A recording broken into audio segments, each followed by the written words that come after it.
It's the Bleav in Texans podcast brought to you by FanDuel, where right now you can get the Texans at plus 2,000 to win the Super Bowl. As we know, a lot of the odds making and everything else that goes into the Houston Texans right now revolves around CJ Stroud.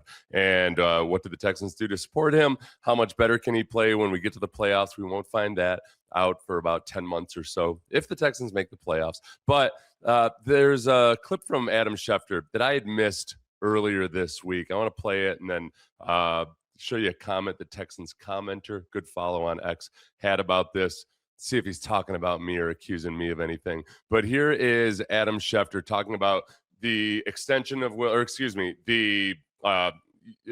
enacting the fifth-year option, activating the fifth-year option on Will Anderson, and then also CJ Stroud, and where are the Texans on trying to extend both Will Anderson and CJ Stroud. And no surprise in picking up the fifth-year options. The first priority will be to re-sign Will Anderson to a hefty new extension that makes him one of the top-paid pass rushers in all of football. Last offseason was the deal of the pass rusher, and Will Anderson's expected to get a big new deal at some point this offseason before the season begins to make him one of the highest-paid players in the game. He is a priority.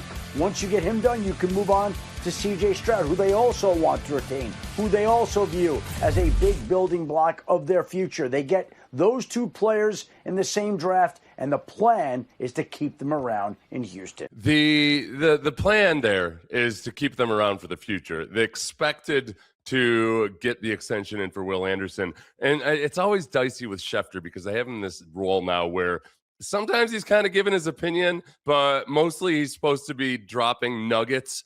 Usually, I would say 98% of the time, accurate nuggets about what teams are doing and how they're moving forward. So I get a little nervous when guys like him start framing things in ways that could be kind of ambiguous, and they want to retain CJ Stroud. Well, obviously, yes, they want to retain him, but for how long? And what Texans, Houston Texans had said is this, Adam Schefter on CJ Stroud commenting on this, who they also want to retain. A lot of people seem convinced that the Texans don't want to extend Stroud, but that feels more like projection than reality. Both Nick Caserio and DeMeco Ryans have consistently backed him, not just with words, but with their actions. Not saying an extension is guaranteed, but the idea that Houston needs to see him prove it again has taken on a life of its own. That feels more like opinion being presented as fact than anything the team has actually shown. So I don't think Stressens, who does really good things, his website is HoustonStressens.com. I don't think he'd be talking about me because every time I've talked about this, I have been very clear that I'm speculating or I'm guessing at what the Texans probably feel at this point. I think that every time that Caserio or DeMeco has been asked about CJ Stroud, they've talked, well, basically like Caserio talked in the press conference this weekend. If we play Caserio's response when asked about CJ Stroud's future at the press conference earlier this week. Earlier in the offseason, you were very clear CJ Stroud's the quarterback for this team. Since then, you guys have picked up the fifth-year option, putting him under contract for 2027. How does that affect his future with this team, having picked up that fifth-year option? Yeah, I don't really think it affects his future. I mean, he's our quarterback. We've said that from the beginning. DeMeco and I both said it. So, I mean, I think that was really more of a procedural thing. I mean, I don't want to say it was a no-brainer, but it was kind of a no-brainer. So, glad he's here. Again, it's more part of the process. I mean, so we're excited about his offseason. I think he's had a good approach, had a good attitude here. I think he's put a lot of work in, from, I'd say, March and April. So, excited to have him around here in the spring, and I'm excited to keep moving forward. Yeah, I think with Nick, there's one thing. If you look at it, the transcript, that might look like more of an emphatic endorsement. Nick, at times, when he's talking about players and whether they're going to extend players or not, he plays it very close to the vest. I am still speculating that I think if cordial impasse is a term that could be used, that there very reasonably could come a point where the Texans make CJ Stroud an offer for what they think is reasonable. CJ Stroud doesn't think it's fair. And CJ, again, speculation on my part, might understand where the Texans are coming from, but also want to bet on himself and get a top tier contract where the Texans might offer him something a little bit less than that. That's what seems reasonable to me at this point. And as it's often the case in situations like this, teams speak with their checkbooks a lot more loudly and truly than they do sometimes in press conferences. So we'll see what exactly happens with it. I think what I've said before, which again is just speculation on my part, is I don't expect CJ Stroud or David Mulligetta to engage in some of the antics that Kyler Murray and his weird agent did when Kyler Murray was angling to get his extension a couple years ago. You know, the modern playbook of unfollowing a team on social media or issuing ambiguous statements. I don't need to see any, lyrics from songs that may or may not need certain things. I would be really surprised if we see that from CJ Stroud. On that same ESPN show, Mina Kimes talked about Stroud and maybe how the playoffs are skewing some people's image of how he is or who he is as a quarterback. Yeah, I mean, there's no denying that CJ Stroud did not have a good postseason, but I think it is also worth stressing that he was a very different player, not just during this regular season, but since he's come into the NFL. I mean, talk about the interceptions and the turnovers, but over the course of his regular season career in the NFL, he has an interception rate of just 1.7%, which is 11th amongst quarterbacks in that time. So I think you can argue that he has proven that's not who he is on the whole. He just has to make better decisions when it counts, particularly coupled with that defense, right? Because not turning the ball over can be just enough, quite frankly. Yeah, the not turning the ball over can be just enough. I understand where she's coming from. And I think, I support CJ Stroud. I think a lot more than at least a certain portion of the fan base does. I think that his ceiling is still very much there, and you have to get the right pieces around him. Saying, well, hey, he's got the 11th best turnover rate since he's been in the league. Cool. But there's a lot more to it. I think her bringing that up is more to show that, hey, he's not a guy that is going to fumble the ball 5 times routinely in the playoffs like he did against Pittsburgh. He's not going to throw 4 interceptions in the playoffs like he did against New England. He's performed well in the playoffs before. Hasn't won on the road in the play, or hasn't won, played a good game in a victory on the road in the playoffs before. But I think he did play a good game in Kansas City 2 years ago on the road. It's just everything fell apart from a pass protection standpoint in the fourth quarter there. So getting the right people around him, yeah, you just want to see exactly what he can do. Do the Texans right now believe that CJ, compared to the vast majority of other reasonable options out there, guys that you could get, guys that you would go draft, guys that you might be able to trade for, is CJ the better option right this moment? And is it worth paying him a big contract? If only so that, you know how these things work. He'll get a contract. It might be the highest paid quarterback in the league for a little bit, but within a few years, he's not. That's the hedge that teams are always trying to figure out. If we want this guy here for at least the next 3 or 4 years, but we just keep kicking this can down the road the way Jerry Jones would do, you end up paying $10 or $20 million more per year. If they get a new TV deal with somebody along the way and the cap goes up that much higher, it just keeps getting higher and higher and more expensive to do business. So we'll see where it goes. I hope Stressens isn't talking about me when he's saying people are talking about it as fact. It wouldn't be the hugest surprise in the world for me if CJ did get a new contract. I do think that based on how they've operated since D'Amico has been the head coach, and looking at the guys that they have extended, like Nico Collins, like Derek Stingley, like Jalen Petrie, that these are guys that have produced at a high level, and the guys that they've extended after 3 years produce at a high level. They embody everything that the Texans want and all of the rest of it, and they've done it with a certain level of consistency. That's where I don't think CJ has shined as brightly as some of those guys.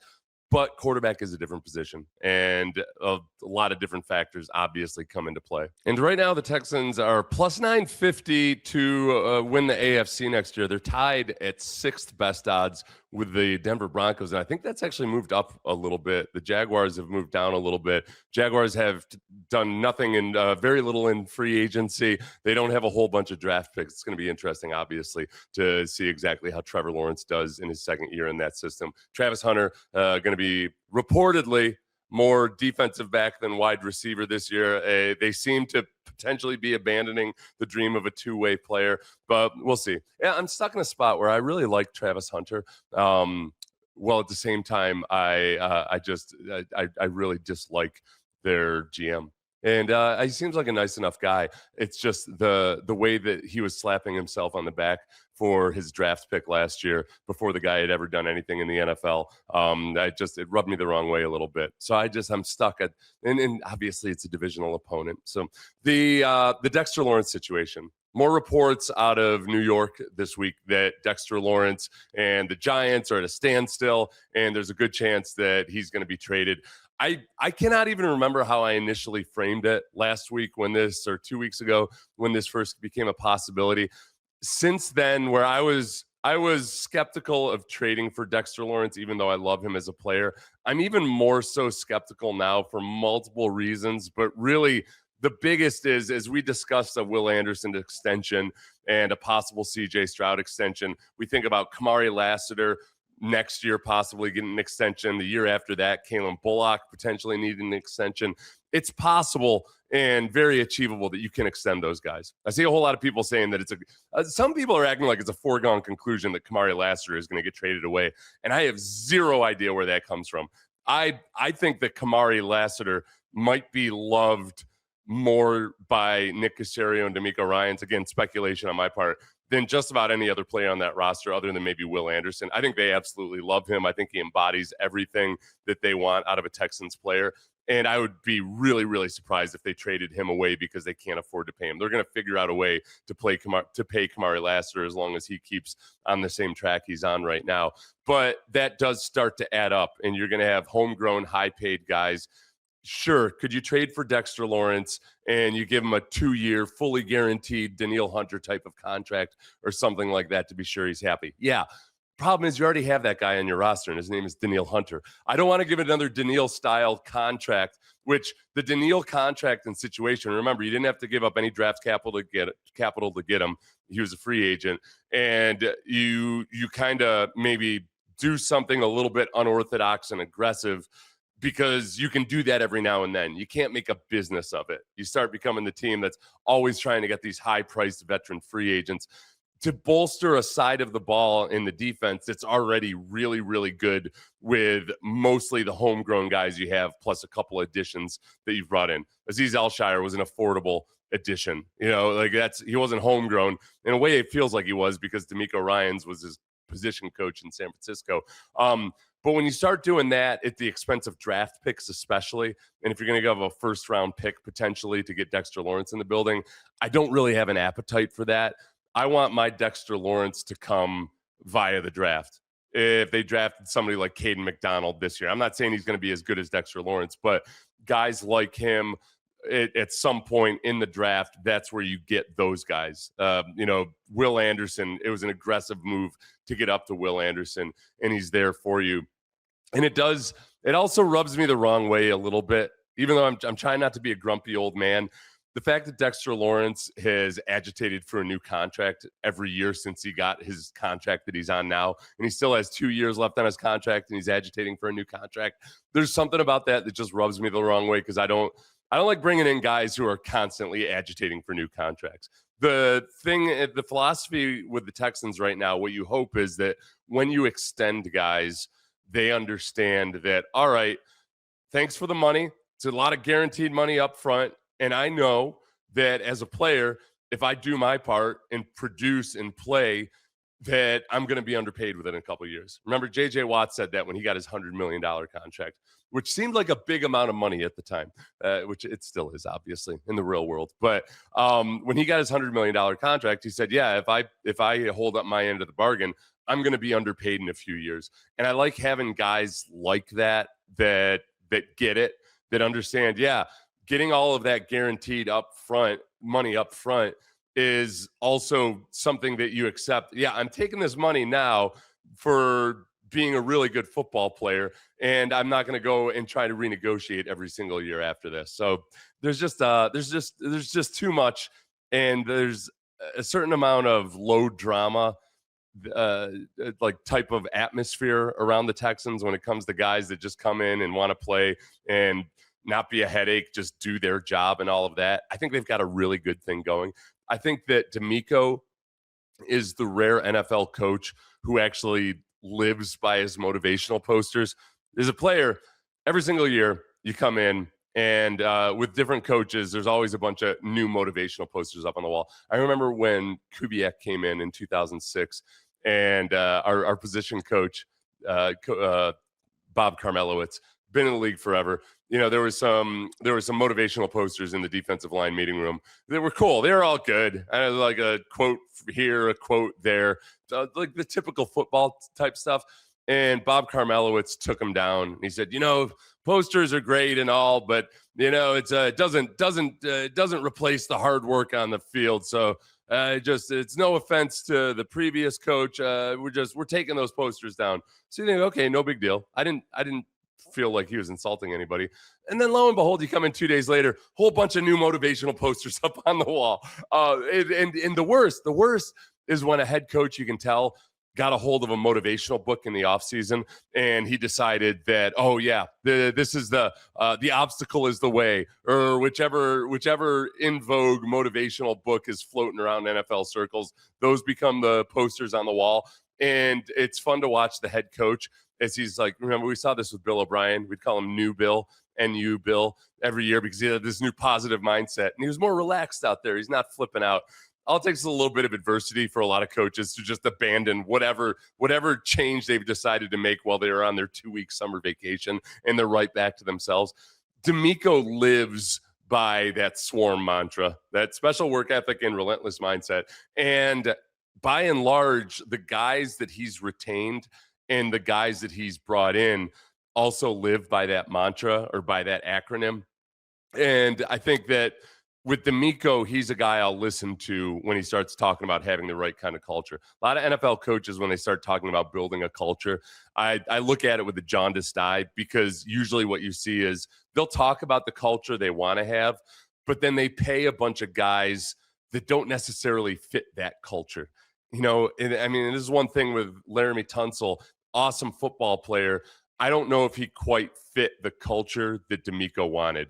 So if they had extended Laramie Tunsil, given the contract that he got this year when he was in Washington or something, you start to look a little bit fraudulent with your team. You're telling all the young guys, hey, I need you to operate this way. I want you to care about practice. I want you to do this, do that.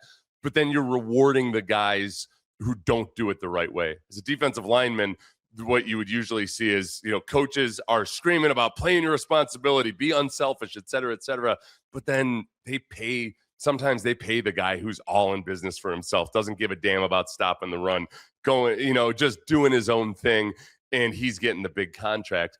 DeMeco's not that guy. Like, DeMeco is true to his word and tries to live by what he preaches, and I appreciate that. And which is basically a long way of saying, I don't think you bend your principles necessarily for a guy that might not fit the mold. Danielle Hunter practices his ass off. Veteran player in his 30s, could have every reason to say, I'm a vet, I'm just going to take it easy. I'm a vet. I don't have to practice all that hard or do all that extra stuff. He's the opposite. He's a guy that I think looks at it as, yeah, I'm going to be a guy that's going to continue to play at a high level in my 30s because I do all of those extra things. And that's something that permeates down through the organization. So that's where I am right now. I'm skeptical that the Texans would be all that aggressive in bringing Dexter Lawrence in for a multitude of reasons, some of them financial, perhaps some of them just all having to do with the way the organization wants to move forward. Now, speaking about staying true to your motivational posters, let's talk about the whole Mike Vrabel, Diana Rossini alleged escapade at a resort in Sedona. And it's weird. I've seen all kinds of people on social media say, wow, I can't believe the media is ignoring this story. Nobody wants to weigh in on this. And I don't understand where that's coming from necessarily. I think people haven't dove deep on it on the national shows. And I think I can appreciate or understand why. I think people immediately speculate it's, because everybody's got skeletons in the closet and nobody wants to get in trouble themselves or anything. I think there's a couple of things going on here. Some of that might be true in some cases, in some instances. 100% get that. I think there are a lot of people who, again, on the national platforms, I don't know if sports radio is considered mainstream radio or media or not, but I feel like sports radio stations across this country have really dug into this story a lot because there's a certain soap opera dynamic to it, obviously. There's a hatred for the Patriots that permeates the nation that brings into it a little bit of schadenfreude as well. But I think at the end of the day, also, there's just a lot of unknown and uncertain elements to it. And people are really careful that you don't want to be jumping into whether you want to call it slut shaming or whether you're participating in a double standard or what have you. I personally don't think the double standard dynamic, even though that's always going to be at play in some regards, anytime you have a situation like this, Colin Cowherd put it best, which was that with Diana Rossini and Mike Vrabel, if you look at it from Diana Rossini's side, she's a sports journalist. It's pretty clear, even though sports journalism ethics have really degraded from what they used to be, in this world of what I call the nugget hussies, and that's not a sexist term. I've said that about Schefter. I've said that about Rappaport. I've said about any of these people that form relationships with coaches and agents and everybody else. They sacrifice a certain amount of their journalistic ethics when they basically sometimes are just following directions from agents. They're basically printing out statements from agents and putting it out there like news, which rubs me the wrong way when those same people like Adam Schefter all of a sudden get into the opinion business. Like I'll see, Rappaport or Schefter or Rossini or one of these people put out something like, well, Brian Daboll is such a great play caller. But meanwhile, you look and you see, wow, they had a few tidbits and nuggets about the Giants that looked like they might have come from Vrabel. Like, all right, you're giving them some kind of a favor, either by way of a kind word in the media or perhaps above and beyond, and you're venturing into perhaps an improper relationship. But largely, the old way of journalistic ethics is, because I can remember talking to Pete Prisco about this when I was a young player with the Jaguars, about how you have to be really careful as a journalist of becoming friends with the people you're covering. And the old school journos were very careful and would tell the young journalists, listen, these guys are not your friends. Be careful about getting into too cozy a relationship. You have a duty and an obligation to report stories without being, bent one way or the other by any kind of close personal friendship or feelings of affection for your subject. How many guys abided by that versus how many didn't, et cetera, et cetera. But it's still pretty standard that you're not supposed to have relations of an intimate variety with the people you're covering. So with Diana Rossini, as Colin Cowherd had made the distinction, there's both there's the moral side of things, which is more personal, but then there's the ethical side of things. And when it comes to the journalistic ethics part of it, that's where she's in breach of a different standard than Mike Vrabel.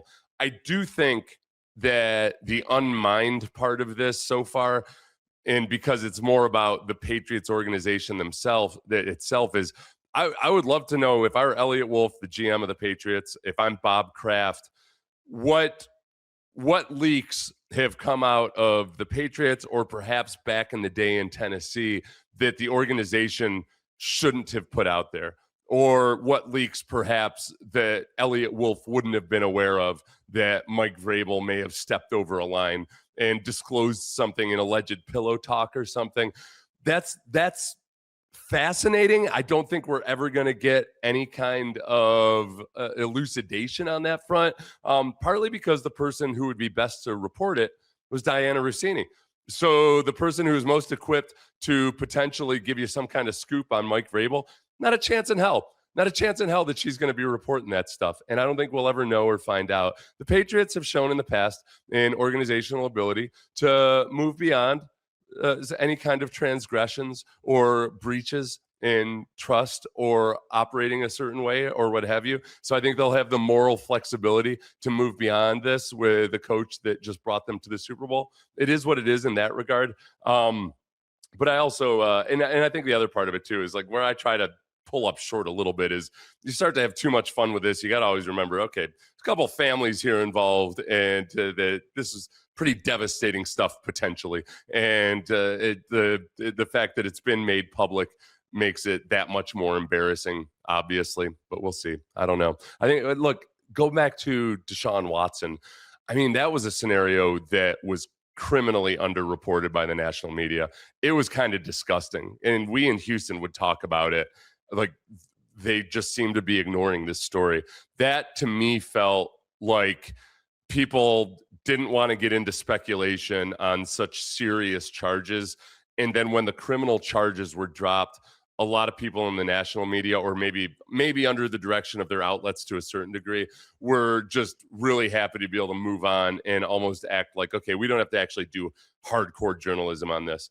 To take it to a really serious level, if you had left it to, and this kind of speaks to the difference between actual news journalism and then sports journalism, you go to the Sandusky situation at Penn State. It wasn't really until legitimate news outlets got into that story that the truth came out. And there was probably, I don't know, a whole lot of just, I don't want to get into that. I don't want to follow this tip or pursue this lead or whatever, leading up to when everything was eventually divulged. And that's part of the difference in the gray, hazy world of sports journalism versus the hardcore world of actual news journalism. That's why I'm happy to not be a journalist, because I don't, I've the one time I ever tried to dig into a story, because I'm obviously not a journalist. I'm just a sports talk dude. That was when all of the Easterby stuff was going on. And I was like, all right, I'm going to get to the bottom of this. And I started talking to people and trying to keep straight exactly what some people were telling me compared to what other people were telling me, compared to, did that guy say that I could be on the record with this or not? I just, whenever I have tips or anything now that somebody wants out there, I just tell them, I'm not your guy. Here's a phone number of a journalist that you could talk to who understands how to vet these things. I'll tell you what, FanDuel, they've vet them. Go to FanDuel.com. They support and sponsor the Bleav in Texans podcast. And if you're listening on Apple, please give a 5-star review. And if you're watching on YouTube, like, subscribe, et cetera, et cetera.